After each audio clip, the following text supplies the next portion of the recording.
Welcome to the NGConnects Podcast, where national Gypsum team members and industry leaders share insights and advice to solve construction and design challenges.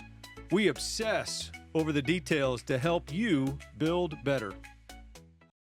Hi, I'm Chris Whitmire. I'm with the marketing department at National Gypsum Company, and in this episode, I talk with Scott Hughes about making some noise about noise.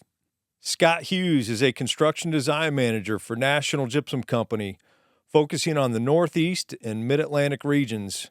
With 26 years in the building products industry, Scott provides solutions for architects and specifiers by reviewing specifications, selecting appropriate products for specific applications, and presenting AIA-approved education courses. Acoustical design plays a major role in helping people feel comfortable and relaxed at work, school, and at home. Today, we'll talk through the rating systems and when each is relevant during the design process, as well as lay out the basics behind the laboratory testing used to generate these ratings. Scott, welcome to the show. Glad you could be here with us today. Thank you. In your travels as a CDM, you and I've talked about this a lot. One of the main topics you get asked about is about noise and It is. Noise reduction. We get that question a lot in the 1-800-NATIONAL Construction Services Department. I want to touch on some of that. We'll hit maybe some of these acoustical terms, these acronyms that kind of get thrown around. Mm-hmm. Yeah, National, we've got years of research and innovation around sound. We've got a SoundBreak family of products that addresses noise and noise reduction. We've got applications or products for ceiling applications, wall applications. We even got a retrofit product. We've even got great resources, the sound book. So Scott, let's talk a little bit about why acoustics are important. Why does it matter in construction? There's three major reasons. So when an architect's designing their buildings and thinking about who's going to be in the building, in order for us to be more productive as adults or learn as kids, you need quiet environments. So acoustics play a lot into how well people are productive, how efficient they can be. Some of us go to work early in the morning, right, before everybody else gets there because it's quiet. Yeah. Or some of us are maybe a little bit later night people. We like to come in a little bit later, and then we stay later because it's quiet. It just makes sense. So the quieter the environment during the day, the more it can productive, get done. Yeah. The other thing is privacy. If you think healthcare, think of the last time you were at your doctor's office, just for a regular exam, right? You've had your blood pressure taken, and you're sitting there, you're waiting for the doctor to come in, and you know the doctor's coming because you can hear the whole conversation they're having with the patient next door, right? We've all experienced that at some point in time in life. So that's not good, by the way. We're supposed to design around that. And the last thing that we run into, particularly commercially, although it's starting to come out in residential, is code. So whether it's a sustainable design like LEED, and there are a lot of others, where they're actually coming out with recommendations for STC ratings, and we're going to get into what that means, but for specific ratings on specific wall assemblies in order to achieve, the goals of the code or of the design, the sustainable design. Good stuff, Scott. Let's just get into some of these terms. Sound transmission class, I know that gets thrown around a lot. Let's maybe just touch on STC and what that is. So sound transmission class is it's a measurement. It's a way for us to compare how one wall partition or floor ceiling assembly compares to another as far as reducing sound transmission through it, which is a good thing. That's what we want to do. We want to get from noisy side to to quiet on the other side. So STC, the way we do come up with an STC rating is we actually have two rooms. In between these rooms, we'll have a wall that we're testing for the sound transmission class. In the one room, there'll be a speaker, and it will generate 16 different frequencies of noise through the wall to the other room. And in that room, there's a microphone. So that microphone is taking all of that sound at 16 different frequencies. It's like a white noise, like that shh sound, that white noise, really loud. And somehow they figure out how to put these frequencies through there, right? So they put these 16 frequencies through there. And then they measure it on the other side. They pull that into a software program that spits out an STC number. Okay. Now, what we use that STC number for is to, again, compare how one partition with different parts and pieces compares to another. as far as reducing that sound through it. So the higher the STC number, the better that wall, partition, or floor ceiling assembly is at reducing airborne sound. And that's kind of the critical thing. We're going to talk about other things today too, but STC is only about airborne sound. That's really all it's measuring. So we'll talk about impact sounds here in a few minutes, but it's voices. Right now it's me. I'm making noise coming through the microphone, coming to you, right in your eardrums, and there's a vibrational energy there. So that's what the STC measures, is how much we can reduce that energy from me to you. So you had mentioned, there's a value. Give me a standard value in a normal wall. What would that be? 30, 40? What would that number be?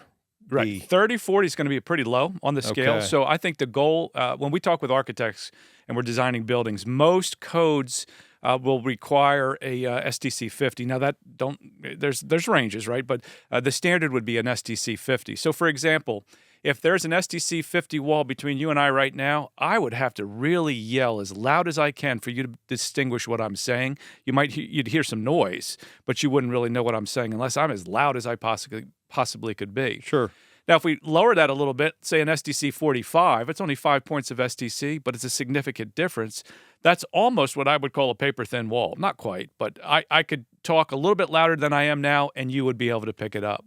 So the higher the STC, the better it is at performing, and most of our designs are around an STC 50. Okay. What have you ever seen anything up around a 70? No, not that high. Not that 65? High. Yeah, I mean 60 would be probably the highest that I've actually experienced, and that would be in some secretive type facilities, somewhere or hospitals where you've got a lot of noise, machines that are making a lot of noise. Sound is important in many ways. The quieter the environment, the easier it is for kids to learn, the easier it is for adults to do their work. So that's why we're designing these STC 50 or higher partitions and floor ceiling assemblies, is to keep everything quiet. There's obviously different ways to construct that wall to help get that STC rating up. Right. So, Scott, you had mentioned STC values. What's your guidance or recommendation to architects that it's a two-edged sword? Number one, you got to identify an STC value, but also you have to meet a fire rating, 1, 2, 3, 4-hour fire rating for that wall. Right. How do you go about answering those questions to architects or specifiers? Number one, meeting that STC value, and then number two, achieving that fire rating. Right. It's the ultimate question when you're trying to design your building is, I get so focused on an STC. The client said I have to have an STC 55. So that's where you're focused. And then, oh, by the way, you need a 2-hour fire rating. It's like, what do I do? So we have a fire and sound selector on our website that helps you plug and play. So you plug in all the parts and pieces that you need, stud specific, whatever it is you need. You can start to pick all these things out. And then there's this section for STCs where we can slide the toggle to whatever the STC requirement is, and it'll start listing and filtering all of the applicable fire and sound STC rated assemblies. What a great tool for architects to be able to go in there, easy. Plug in the framing members, metal or wood. Is it 16 inches on center, 24 inches on center, insulation, and it pops it right up with diagrams, so they can easily visually filter until they kind of see what they're doing, and then you can get into the details of each one. And the other nice thing is you can actually link those right into the UL website. So if you need to download from the UL website, which a lot of our architects do need to do, they have that access there. And if you need a sound test, you've got a third party involved that wants to see sound tests, everything's right there in one spot. What a great resource, a great tool. It is. Looking forward to using that more. Yeah.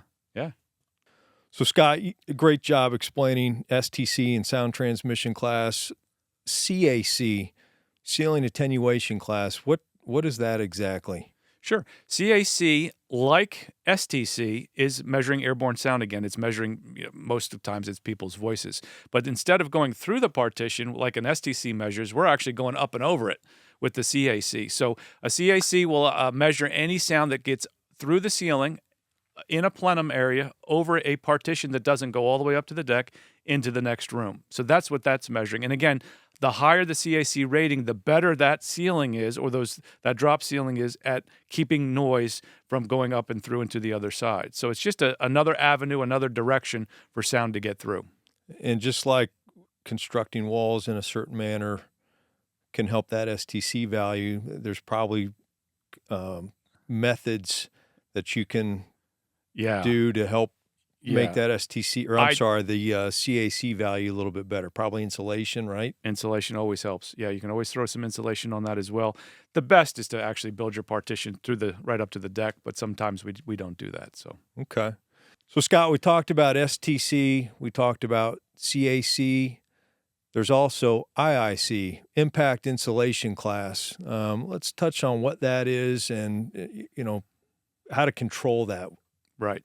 So IIC measures how much noise is coming from above to below. So, for instance, we've all probably stayed in a hotel at some point in time, and we can all relate to this. You can hear the person above you, right? So that is IIC noise coming through. And the way we test for that is a bunch of little hammers. There literally are these little hammers, and they're on a machine that rotates, and they just slam into the floor ceiling assembly from the top. We've got a microphone below it, and it's measuring how much sound is coming through because of all that tap, tap, tap sounding on it. High-heeled shoes, dress shoes, anything like that. Furniture being drug along and skidding on the floor makes all that vibration. Hardwood floors, I mean, that's a popular design trend now. It's certainly not helping. Everybody wants a hardwood floor, and it's the worst thing we could have for IIC. So, I mean, there's solutions to fixing issues like that, and, one of them would be throw rugs, right? They do some throw rugs, but most folks don't want to do that. So we have to design things like slip mats, and there's other things in the design on new construction that we do. If it's existing construction, then, we've got a SoundBreak family that has some products for the ceiling that can help in renovations and things like that. So there are ways to attack it, but new construction, attack it from the top. Existing construction, we're trying to fix it, really have to attack it from the bottom unless you're going to put throw rugs on top. So out of those three, would you say IIC is probably the hardest to control? It is, by far the hardest. Okay. Yep. You've got people and furniture, animals. You've got all kinds of things going on. Remember when I was younger, I lived in a condo, and the family above us had 2 or 3 dogs, and it sounded like a herd of buffalo up there. And, they're throwing a ball and running inside. It's like, take that outside, please. Yeah. Good deal. Scott, great description on the IIC, Impact Insulation Class. Another acoustical term that I hear about is Outdoor-Indoor Transmission Class, OITC. What is that? I know, probably members of our audience may not be as familiar with that acoustical term, but maybe get into that a little bit and explain that one. Sure. So the OITC is noise outside the building or your project coming through the walls or windows or roof into the building itself. So it's measuring how much sound is transmitted from the outside of the building to the inside of the building, whether it's your walls or your roof. Think of the only place out there that you can't hear an airplane. Airport, because they design with heavy-duty windows and a significant amount of materials in the roof to absorb all that sound, right? So that's what they're reducing that sound. So that's what it measures. I had an architect call several years back now, but I still remember it to this day. It was a Penn Station and was Amtrak station. And as you come into these large stations, there's lots of tracks, right? They kind of spread them all out in their different directions that they're going. And they said, we're building a brand new multifamily project, and it's only 150 feet from the property line of the Amtrak. And I just said, well, why are you doing that, right? So he said, well, we don't have a choice. We have to do that. That's your first problem. That's your first problem. You're putting it in the wrong spot. But since they're doing it there, we really had to pay attention to that, that OITC, because it's all about a lot of noise trying to reduce it. For those cars and buses too. I mean, huge highways, right? Yeah, that's why they put those those barriers up. Yeah, to deflect see those all the time. Up. Yep, and there's a reason for them, right? So that's really what the OITC does. It measures outside noise coming in, whether it's walls or ceilings. Those barriers on the road that you mentioned, that's a good representation of how to reduce that OITC. Yep, I see that all the time. Yep. Or spend a lot of money on the windows. Yeah, you spend a lot of money on the windows. Right. So on the OITC, how do you test for that? Same as we do for the STC. So we talked about you have two different rooms with your test wall in between them, a lot of noise being generated in one room, and then a microphone in the other one that takes all that noise into it. So it's tested the same way, but for outdoor noises, we have a much larger range of frequencies, particularly on the low end. Think of a tractor trailer going down the hill using the air brakes. You know, they go, really low sound. So OITC will cover those lower sounds where STC doesn't necessarily bother with that. Got it. Scott, I think that's a good place to wrap up today's episode. Again, I want to thank you for joining me today. I know we threw a lot of acoustical terms out there, a lot of acronyms. We did. Thought you did an awesome job explaining those in great detail. Also think it's just a good time to note to our audience members, you know, we've got a great construction design management team. Scott's a member of that team. Again, covers the Northeast and the Mid-Atlantic region. We've also got members out in the West, the Southwest, the Gulf, the Southeast. We got the 1-800-NATIONAL Construction Services Department for the audience members. Make sure you have that number plugged in your phone, 1-800-NATIONAL. Jim, Mark, and Sam, they can help answer any questions around acoustics, noise reduction. And again, just want to thank you for your time today. My pleasure. With that, we'll wrap up today's show and look forward to seeing you on the next episode. All the resources we've mentioned today will be added to the show notes. All our podcasts can be found on your favorite platform or by visiting nationalgypsum.com/podcasts. If you have any questions or an idea for a topic, email us at podcast@nationalgypsum.com. National Gypsum Company is the exclusive service provider of reliable, high-performance building products manufactured by its affiliate companies and marketed under the Gold Bond, Proform, and Permabase brands. The National Gypsum name has been synonymous with high-quality, innovative products and exceptional customer service since 1925. The information provided in this podcast is for general information purposes only. For specific building or design questions, please consult with the 1-800-NATIONAL Construction Services team or your regional National Gypsum Construction Design Manager. Always use products in accordance to the manufacturer's recommendations.